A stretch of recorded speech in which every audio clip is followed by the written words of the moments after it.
قادریہ ترگام شادی پورہ میں آج سالانہ 13ویں شاہ جیلان کانفرنس کا آغاز کیا گیا۔ اس کانفرنس میں جموں کشمیر سے ہزاروں عقیدت مند شرکت کرتے ہیں۔ بین الاقوامی سطح کی یہ کانفرنس جامع قادریہ شادی پورہ میں 3 روز تک جاری رہے گی اور اس میں ملک و بیرون ملکوں سے عالمی شہرت یافتہ اسلامی اسکالرز خطاب کریں گے اور اسلام کے مختلف پہلوؤں پر روشنی ڈالیں گے۔ کانفرنس کا آغاز کاروان اسلامی انٹرنیشنل کی پرچم کشائی کی تقریب سے ہوا۔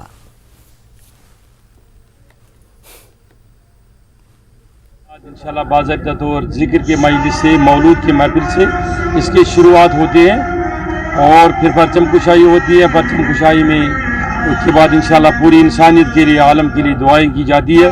جموں کشمیر کاروان اسلامی انٹرنیشنل کے اہتمام سے 3 روزہ 13ویں شاہی جیلان کانفرنس کا انعقاد آج باضابطہ جو ہے شروع ہوا ہے، اور آپ کو بتا دیں کہ یہ کانفرنس جو ہے انٹرنیشنل لیول کی کانفرنس ہوتی ہے اور 3 روز تک یہاں پہ یہ جامعۃ القادریہ ترگام شادی پورہ میں مسلسل جاری رہے گی۔ اور اس کانفرنس میں ملک سے اور ملک بیرون ممالک سے بھی جو ہے علماء کرام تشریف لا رہے ہیں، اور یہاں پہ وہ شاہی جیلان رحمۃ اللہ علیہ کی سیرت پاک کے حوالے سے جو ہے خطاب کریں گے۔